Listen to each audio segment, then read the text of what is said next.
Okay. Can everybody see my sign?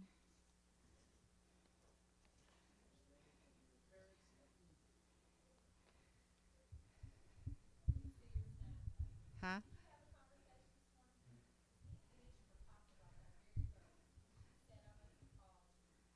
No. I've had this for weeks. Weeks. For weeks. Well, I obviously, Yahweh knew somebody needed something. And maybe more than just somebody, one individual.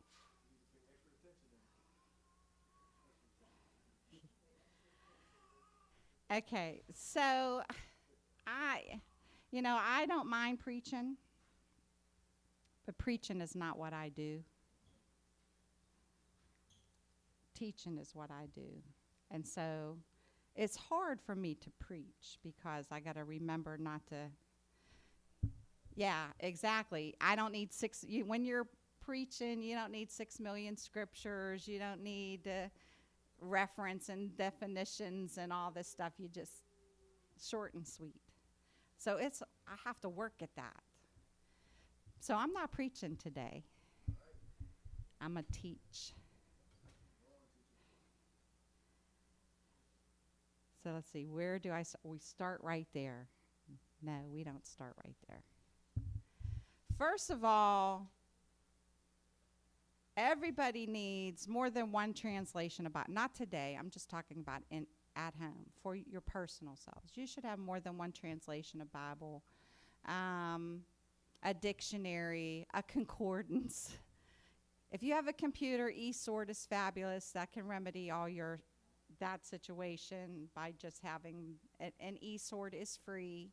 There are some products on certain translations of scripture that you could purchase, but it has a lot of free stuff. King James is free. There's a lot of dictionaries and stuff that you can just download to your computer, and when you click eSource, you got everything there. So it's a good source to have. So I'm going to give 3 scriptures. Those that are writing them down, it's 1 Timothy 5:22, Deuteronomy 4:9, and 1 Peter 1:15. And so I'm just going to read them. Do not be hasty in the laying on of hands, but do not share in the sins of others. Keep yourself pure. Keep yourself pure. Deuteronomy. Only take heed to thyself and keep thy soul diligently, lest thou should forget the things which thy eyes have seen, and lest they depart from thy heart all the days of thy life. But teach them to thy sons and to thy sons' sons. 1 Peter. But as he who hath called you is holy, so be ye holy in all manner of conversation, which means behavior. So again, be as he who hath called you is holy, so be ye holy in all manner of behavior. Yahweh doesn't tell us to keep ourselves pure, keep our souls diligently, and be holy as he is holy, and leave it up to us to determine how to do that. Okay, so again, for the thought process of all I need to do is say I believe, like Romans 10 says about confess with your mouth and believe in your heart, you'll be saved. Somebody run you by a sinner's prayer, and that's it. I don't need to do anything. Understand that I surely am not preaching Yahshua and something.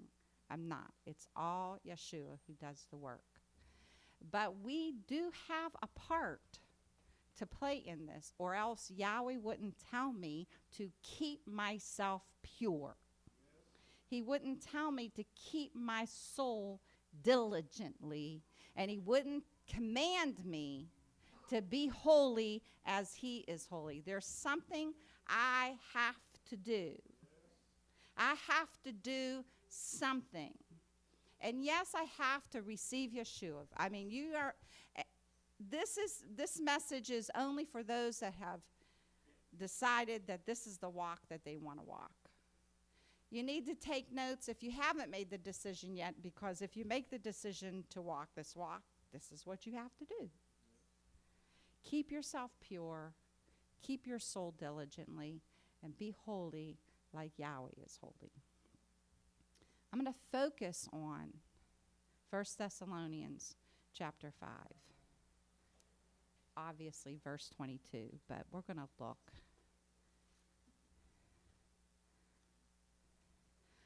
Uh, 2 weeks ago, Micah's message was on counting the cost, and I thought he was going to just preach my message. And then I would be like, oh no. But he went in a totally different course, but he also laid a foundation. Because, Yahweh is talking to people that, you want to make him your choice, okay. But this isn't like an emotional, you're not in the church and the church is dancing and singing. Come to the altar and you just flutter up there because you're caught up in the emotion of what's going on. Yahweh in his word this is serious. So he wants you to think about it. Count the cost. Because you cannot start and not finish. Because the judgment on you is heavier than if you had never started to begin with. So he wants you to think about that. Think about the commitment. This is a commitment that you made. It's a commitment that we have made. Those that are our teenagers amongst us, is the commitment that we're seeking that you make. But as much as we want you to make the commitment, you have to understand that it's a serious thing. It's like getting married. You don't just marry anybody. Of course, that's what they're doing now. They got game shows and TV reality shows, and at the end you win a spouse.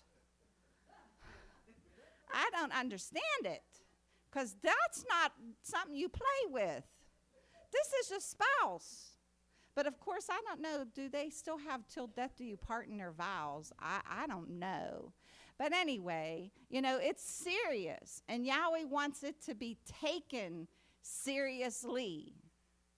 So he wants us to count the cost. Also, before we go into Thessalonians, not only does he want us to count the cost, but when they go into the land, Joshua makes a statement. And if you want to look at that, that's Joshua 24. I'll start at verse 14 and 15. He says, "Now therefore fear Yahweh and serve him in sincerity and in truth, and put away the gods which your fathers served on the other side of the flood." Now remember, in Noah's time, why did Yahweh send a flood? Because even in their imaginations was wicked. They couldn't even have a clean imagination. Filth. Not only were they doing it, they were thinking about it. It was what they meditated on. And so they were in idolatry and adultery and everything that goes along with it. So Joshua is saying, fear Yahweh, serve him in sincerity. There's the serious again. And in truth, for real. Yeah, you can fake people, but Yahweh knows when you're faking it. And put away the gods which your fathers served on the other side of the flood and in Egypt, and serve ye Yahweh. And if it seems evil to you to serve Yahweh, some people really think that. Choose you this day whom ye will serve, whether the gods which your fathers served that were on the other side of the flood, or the gods of the Amorites in whose land ye dwell. But my choice, I will serve Yahweh. So again, Joshua is putting forth, you have to make a decision. Now you can choose. Now he's using what is their history, the Amorites and whose land we're in, the way our forefathers worshiped prior to the flood. We can put that into today in our culture, in our society. Our forefathers and their paganist and their atheistic views. Some, just said they believe there's a God, but there's no church background. They just believe there's a God.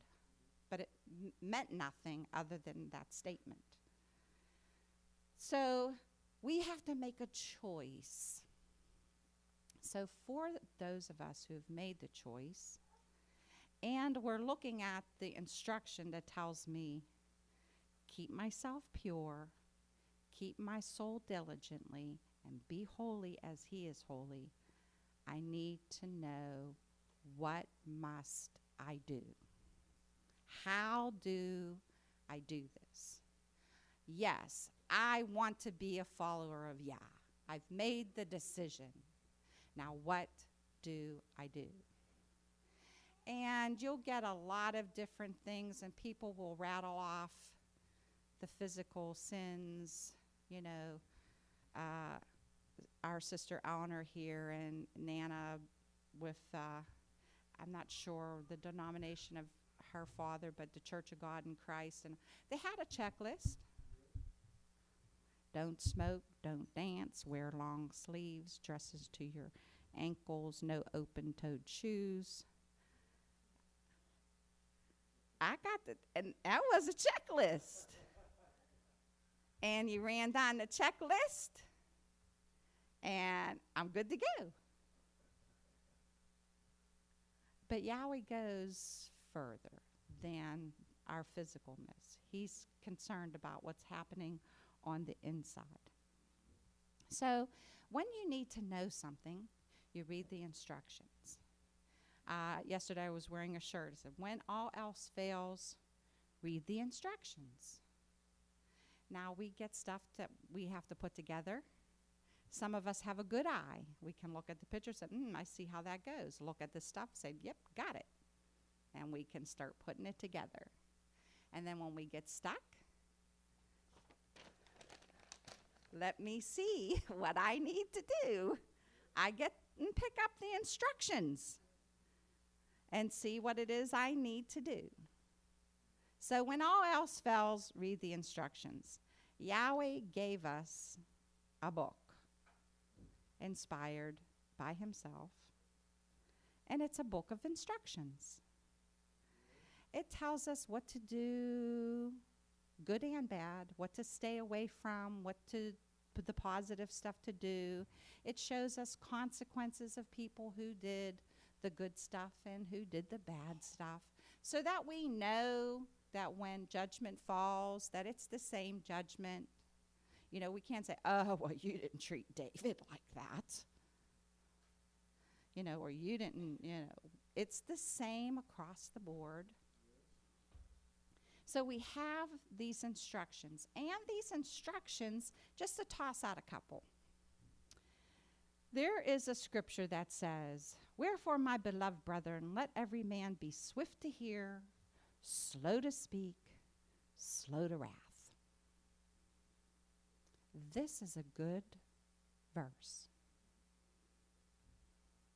NIV. My dear brothers, take note of this. Pay attention. Everyone should be quick to listen, slow to speak, and slow to anger. Now, when you hear that, what's the first thing that comes to mind? A more common phrase. Think before you speak. Darn, didn't you know they got that from the Bible? Quick to hear, slow to speak.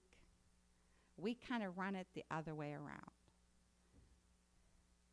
We're slow to hear, quick to speak, and man, do we get mad fast because you're not listening to me. Another simple one. Be ye angry and sin not.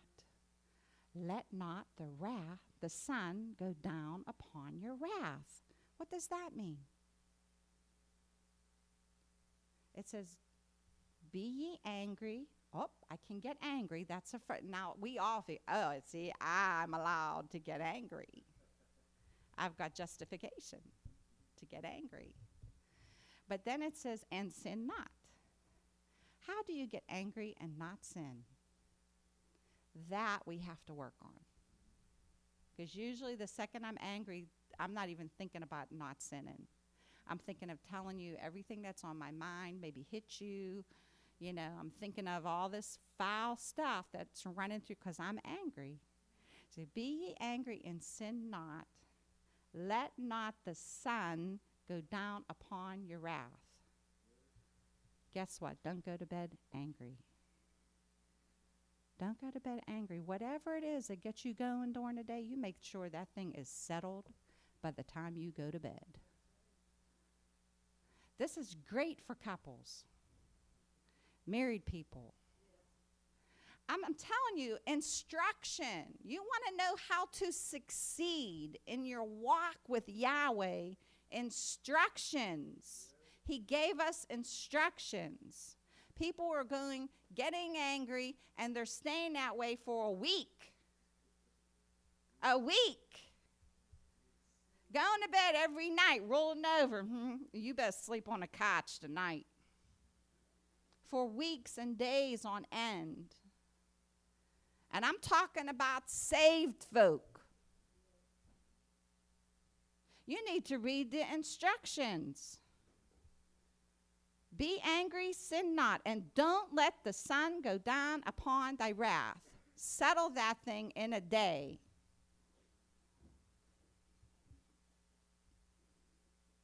First Thessalonians chapter 5.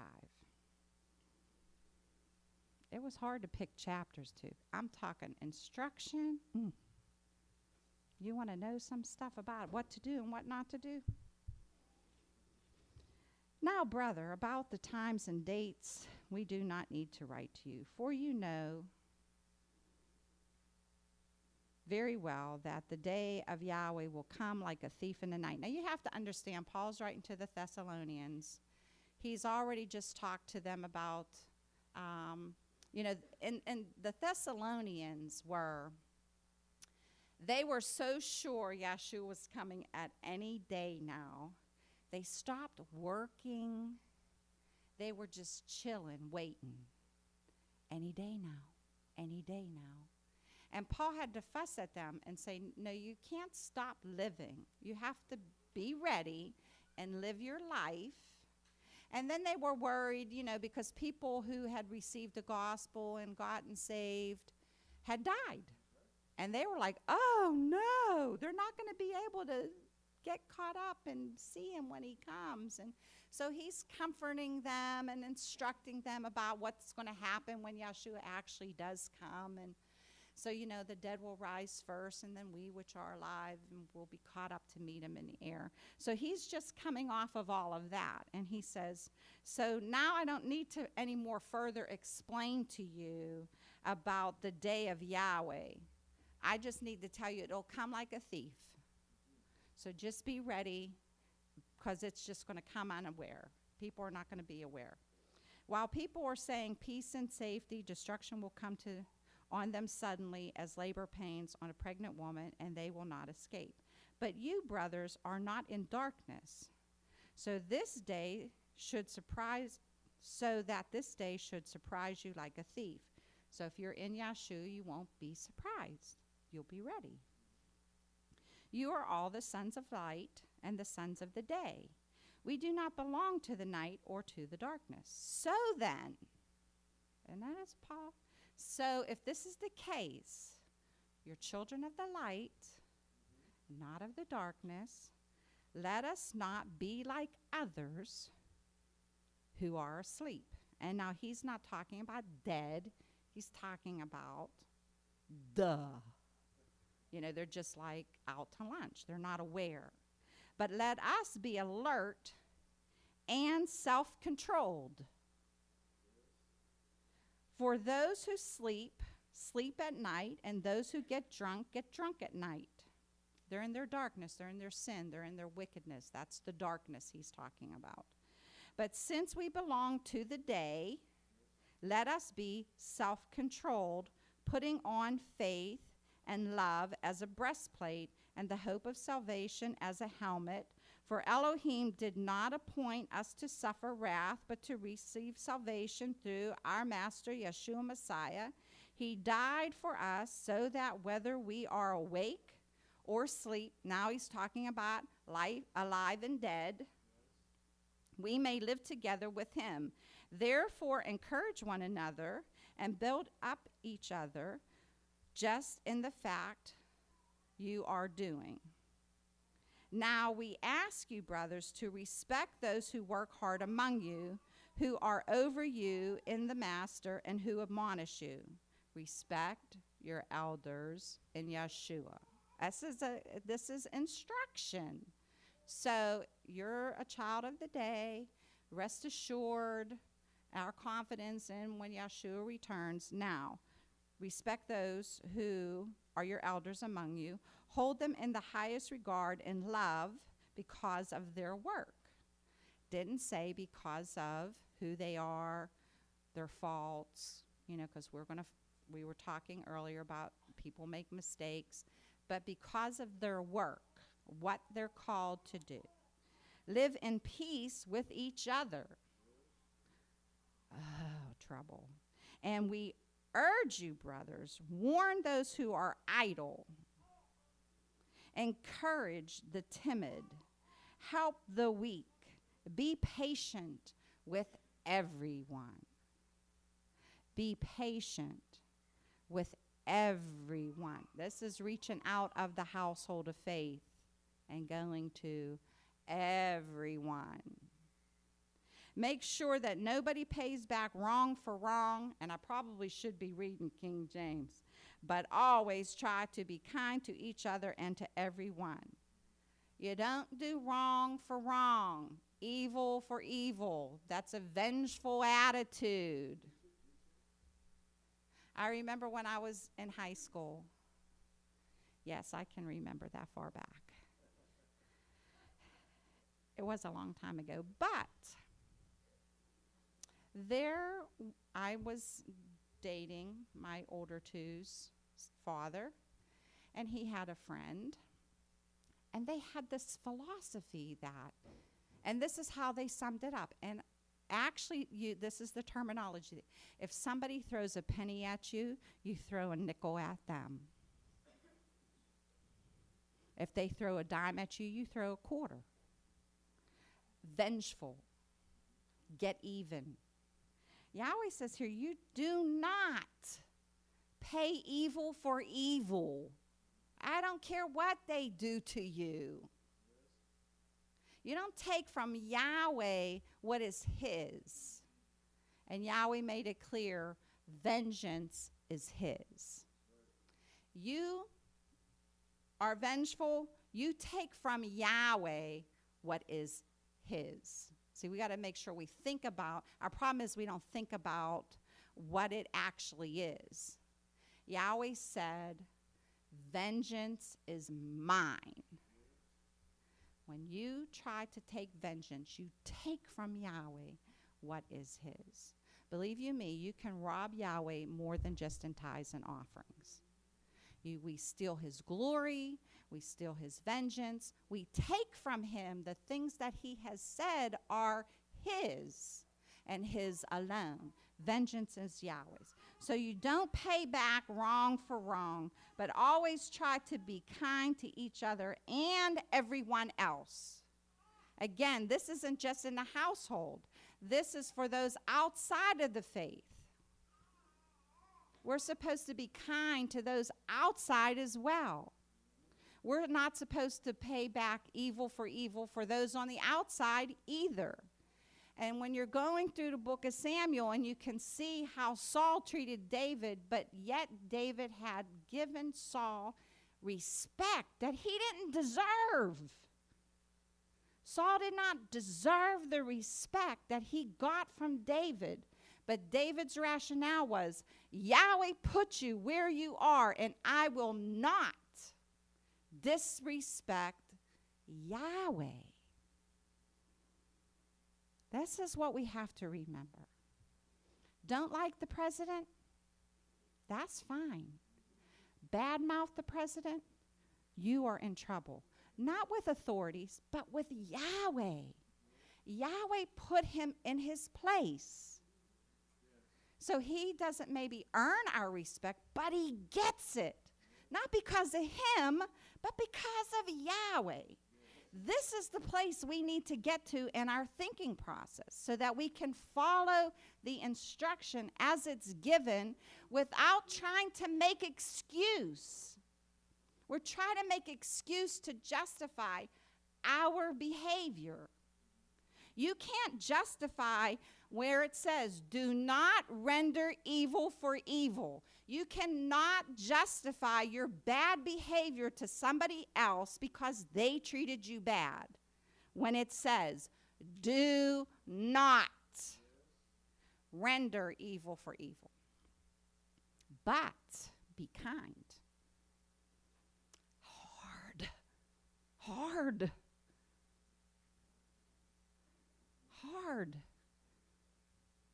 But when I get the perspective right, this isn't about me. It's about Yahweh and my relationship with him. How could I give it up to get even with you? Do I not value my relationship with Yahweh that I'd rather do a little dirt back at you because of what you did to me? I have to value my relationship with Yahweh because that's the success.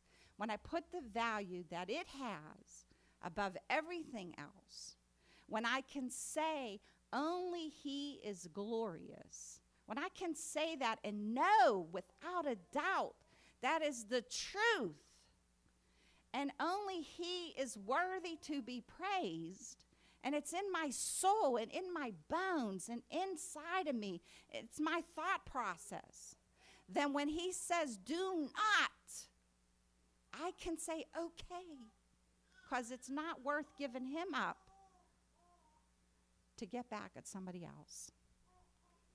Why would I give them that power? Does Yahweh have all power in heaven and earth or not? Do I not believe that vengeance is his? And even those that in the end seek to take my life, Yahweh is the one who recompenses. Yahweh is the one. Do not put out the Spirit's fire. Somebody please give me a King James.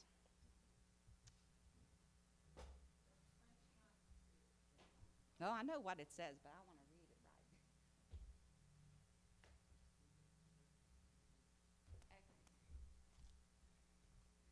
it right. I am partial to King James, if you haven't figured that out already. Some things just have the way it's said in King James, you cannot mistake it.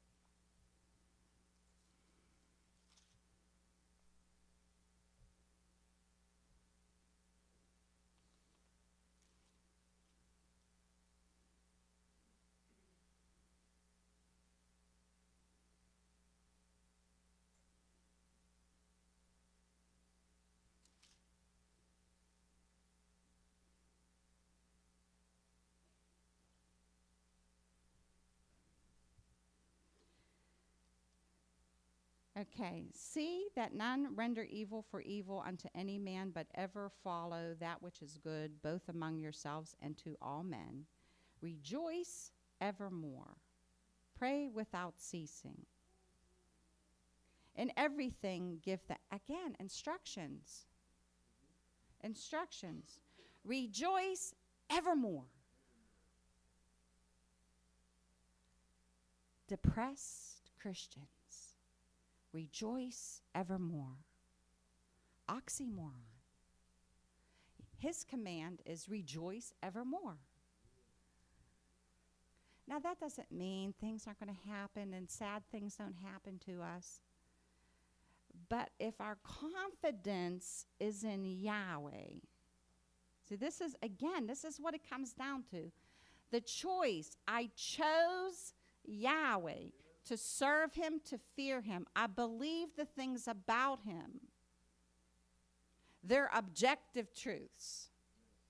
They stand, period. I don't care whether you believe him or not. Yahweh is Yahweh.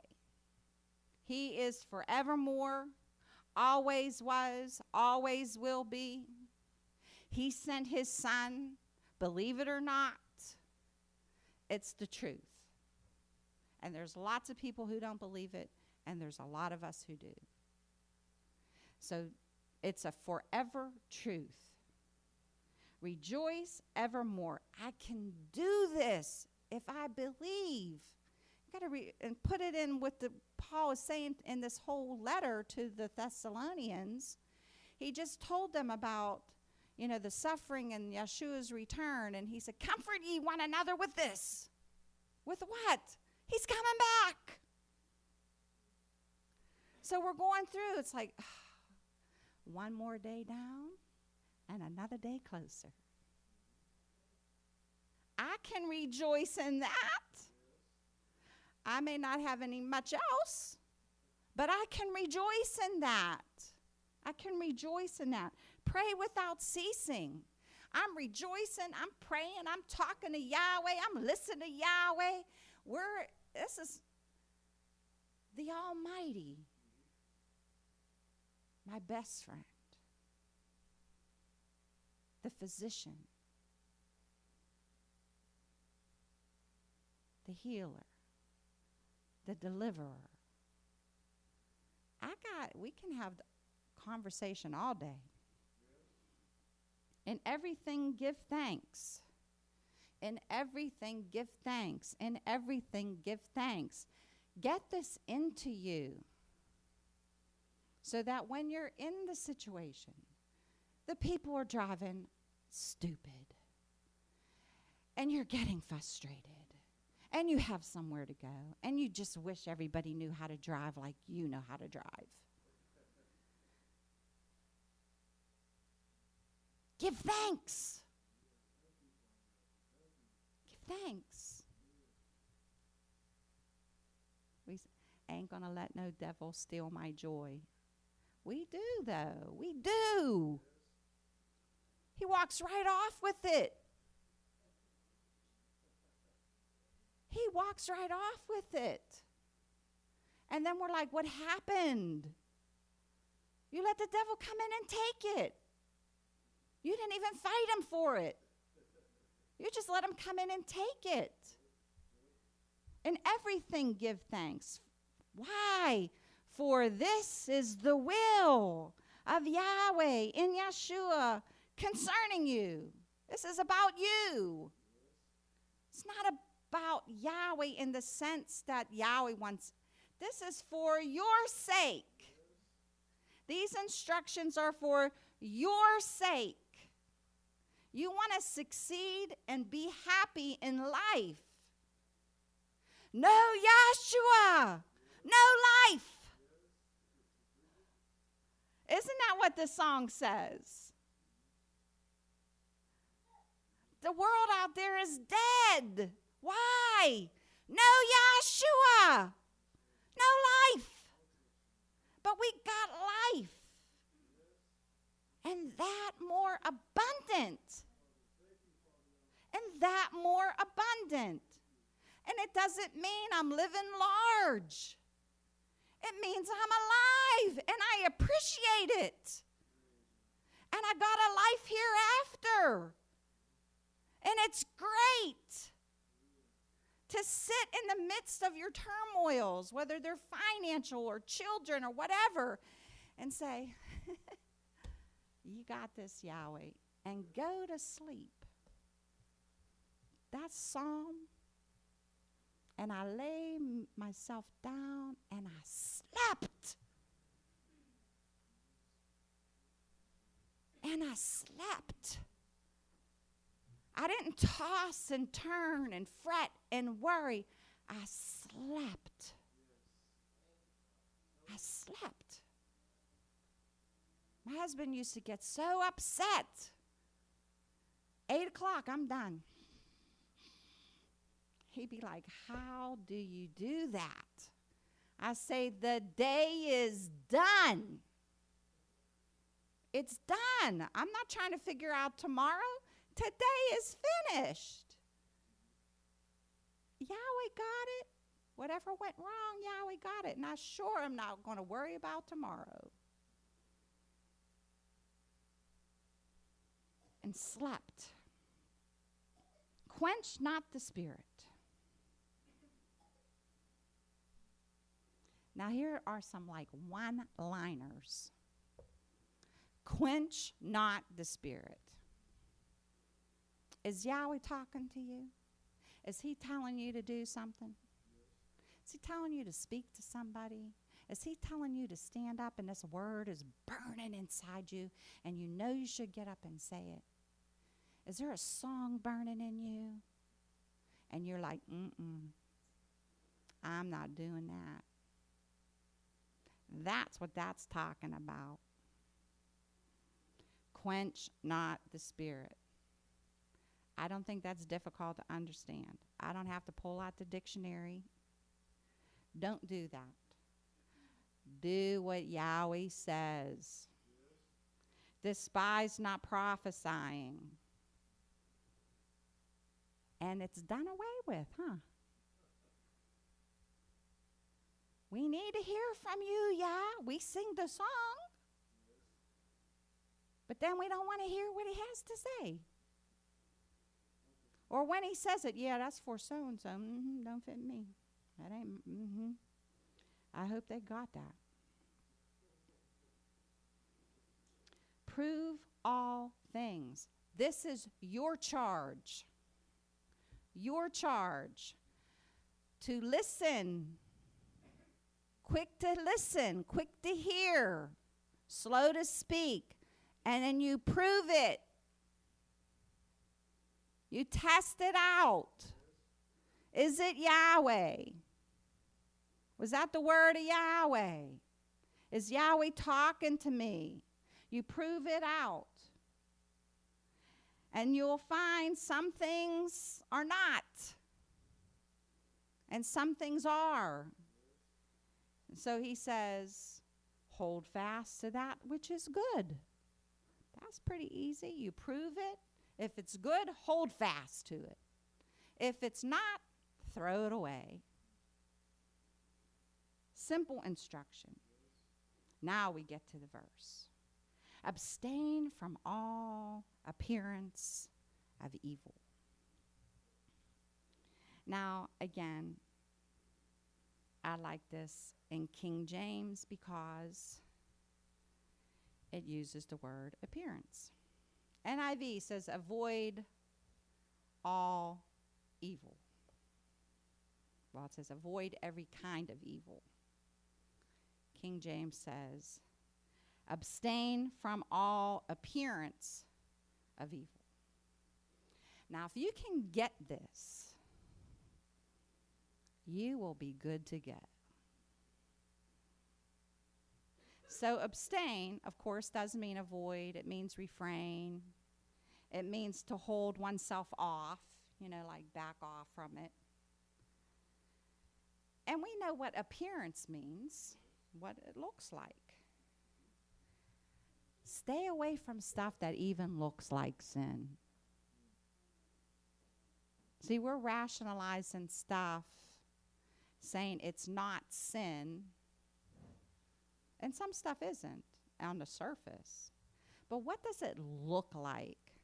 See, I want to make sure that my testimony is sure. And I thought when I was thinking on this, I was thinking of Sylvester, your father. And I was thinking of the place in his mind that had the best fish sandwiches. Do you remember that place? The Triangle Cafe, which is a bar. And that had the best, and if anybody remembers Sylvester, he loved him some fish. Now, how he ever got a fish sandwich from the triangle, I don't know. I never heard that story, how he got one in the first place. But he had to make a decision on that best fish sandwich and his testimony. Now, he would be just going in and buying a fish sandwich. There's no sin in that. But it could appear to be evil to somebody else on the outside. So he gave up the fish sandwich for the sake of his testimony. And there are too many believers who are not willing to give up because well, I'm not sinning. They're not willing to give it up for the sake of someone else's soul. And that's where we have problems. And Paul talks about it in different ways in his different writings, but he talks about it again and again and again. Use not your liberty as an occasion to sin. Just because it's okay for you doesn't mean it's necessarily the best thing to do. And we should, I'm going to stretch it out to the most obvious is fornication. Even if you say ain't nothing happening, when you are together and alone, you can say that all you want. That is not what people are going to be thinking. And you have to think that your testimony is of more value than what people think. There was a reason why Yahshua sent the disciples out 2 by 2. Not singly, but by 2. Groups. There's safety in numbers. Not just for my testimony, but for my sake. So there's wisdom in this that comes from Yahweh. There's wisdom. If I follow it, I will keep myself from possibly falling into a place I don't have any business being. It's a lot easier to stay in Yahweh versus having to go through all the torture. Because once the devil gets you down, he's not letting you right up. Even if you regret the act of whatever sin you fell into, sorrow comes, you regret it, and the devil is in your ear. You ain't right, you ain't worthy, you ain't this, you ain't that, Yahweh don't love you, look at how you keep doing this. And the fact of the matter is, those aren't lies. That's the truth. He's telling you right in your ear. And so because it's the truth, in this realm, it's the truth. And if we're not shored up to say, you know what, you're absolutely right, I am not worthy, but you cannot tell me he doesn't love me, because he died before I ever knew him. So you got to have that, and you got to talk back to the devil. You got to put him in his place and saying, well, you got a truth there, but let me tell you the rest of the truth. But we wouldn't get in trouble if we would do this. If it looks like evil, stay away from it. Not if it is evil. If it looks like evil, leave it alone. I don't know how many years ago they came out with the WWJD, answer to question, what would Jesus do? That's a good thought process. If you're not sure, think about that. If Yahshua was here in this situation, what would he do? And if you can't come up with an answer, I suggest you leave. Because you don't know enough. Just leave it alone. Get away. Run as fast as you can. Why do we insist on living on the edge? content with thinking that you're just making it in. You should not want to live so close to the fence.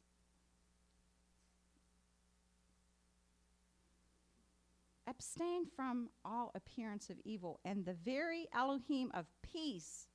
What will he do? When you do these things, rejoice evermore, and pray without ceasing, and give thanks, and I don't quench the spirit, and I listen to the prophecy, and I prove all things, and I hold fast to that which is good, and I abstain from the appearance of evil. He's going to sanctify you totally, completely. Mind, soul, body. Is that not what we want? Because we wrestle with it. Our heart, our soul is into Yahweh and it's sanctified. Our mind is sometimes in between, and our bodies are, oh, Yahweh, help me. But he says if we do these, he will sanctify us totally, completely. And I pray that Elohim, your whole spirit, soul, and body be preserved blameless unto the coming of our Master Yahshua Messiah. Faithful is he that called you also to do it. The work that he started, he is able to finish. And I, again, teaching. 1 Corinthians 6:9. These are things you should take note on. And if you don't have a reference Bible, please get a reference Bible. Know ye not that the unrighteous shall not inherit the kingdom of Elohim? Be not deceived. You're deceived. Paul is telling, don't be deceived. There will not be fornicators or idolaters or adulterers or effeminate or abusers of themselves with mankind. There won't be any thieves, nobody who's covetous. There's no drunkards, no revelers, no extortioners in the kingdom of Yahweh.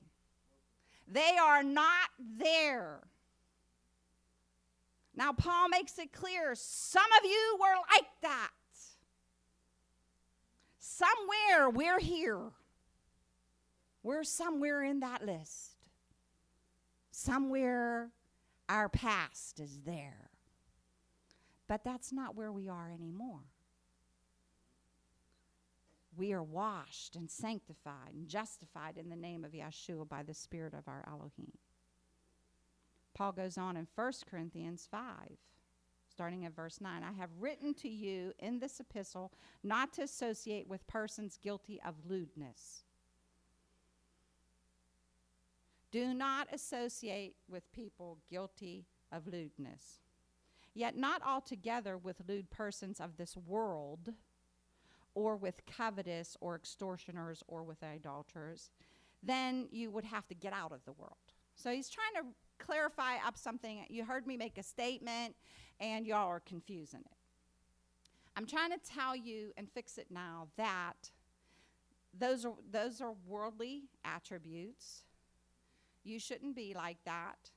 And there's no way to escape that unless you depart. Because it's everywhere. It's everywhere. Everywhere you go is this lewdness and idolatry, and it's everywhere. So he wants them to know, that's not what I mean. I don't mean that because you'd have to leave. Just leave. Now this is hard. And we don't do it. But there's wisdom again. But now I have written to you not to keep company. If any man that is called a brother is a lewd person, covetous, idolater, railer, drunkard, extortioner, with such a person do not eat. Notice the difference. This is somebody who says they're a brother in the faith. And they're living like this, you don't have fellowship with them. And he goes on to explain, for what have I to do to judge them that are without? Do ye not judge them that are within? I got no business judging those that are out there, but in, that's what we're here for. But them that are without Elohim judgeth. Therefore put away from among thyself the wicked person. If somebody calls himself a brother or sister in the faith, yet they have not put away their old man, they're walking in sin, Paul's telling you don't have anything to do with them. In the inner circle, he's not talking, don't witness to them, don't try to correct them, don't, but you need to cut them off. You have to cut them off. Psalms 101. This is wisdom. This is probably one of the best scriptures for instruction on putting yourself in order. I will sing of the mercy and judgment. To thee, O Yahweh, will I sing. I will behave myself wisely in a perfect way. I'm just going to read this from the book because it's pretty more basic and simple. I will sing about your loving kindness and your justice, Yahweh. I will sing your praises. I will try to walk a blameless path, but how I need your help, especially in my own home where I long to act as I should. Help me to refuse the low and vulgar things. Help me to abhor that all crooked deals of all kind, to have no part in them. I will reject all selfishness and stay away from every evil. I will not tolerate anyone who secretly slanders his neighbor. I will not permit conceit and pride. I will make the godly of the land my heroes and invite them to my home. Only those who are truly good shall be my servants, but I will not allow those who deceive and lie to stay in my house. My daily task will be to ferret out criminals and free the city of Elohim from their grip. Now you have to remember this is King David, so he got some power here. Now I can't necessarily do that last part to get rid of all. You can help at that, being a police officer. But notice what I'm doing. I'm surrounding myself with the goodness of Yahweh, with the things of Yahweh. I'm not going to let any liar or anybody who's deceitful or any of this stuff in my presence. Not because I'm so much better than them, and not because I have all of this going on, but for safety reasons, so that I can keep myself, so that I can succeed in my walk. Wisdom. You're jotting down scriptures. Jot down Ephesians 5:3 through 18, Colossians 3:1 through 17. All Paul, his epistles, instruction, telling you how to be, what not to be. Lay aside all malice and anger. He's telling you how to be. And then in John, he even taught, if this light be in you. So you got to ask yourself the question, are you in the light or not? Again, it goes back to counting the cost and making the choice. If I've counted the cost and I've made the choice and the light is in me, there is no other way to be. If you want to be circumspect before Yahweh, upright in righteousness before Yahweh, you have to follow the instructions. And there is no gray areas. There's no gray. We invented that. We made things gray because we want to hold on to the things that we want to hold on to.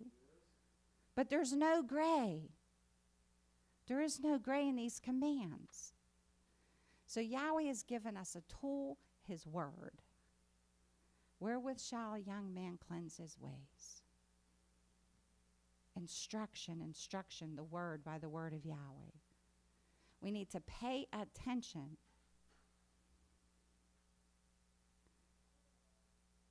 But bottom line is, what was your choice? What's your choice? Some of us are between choices. Some of us have made the choice, but we're still dabbling a little. Some of that stuff, especially cutting off somebody who says they're a brother because they're in their sin. That's not easy. That's not an easy thing to do. And we'll rationalize, well, I'm trying to help them. But we hang out all the time. I'm just trying to help them. Well, Paul said to cut them off. I mean, where's the gray in that? So that's even for mature people, because we want to rationalize the relationship. But it's for our benefit to be circumspect before Yahweh. And so I just thank Yahweh for his word. It's all there. It's all in there. If we pay attention, do the instructions, we will succeed. Not halfway, not part way, not just to the gate, but we will be in the inter sanctum. Holy, totally sanctified, body, soul, and spirit, if we follow the instructions. Read the instructions.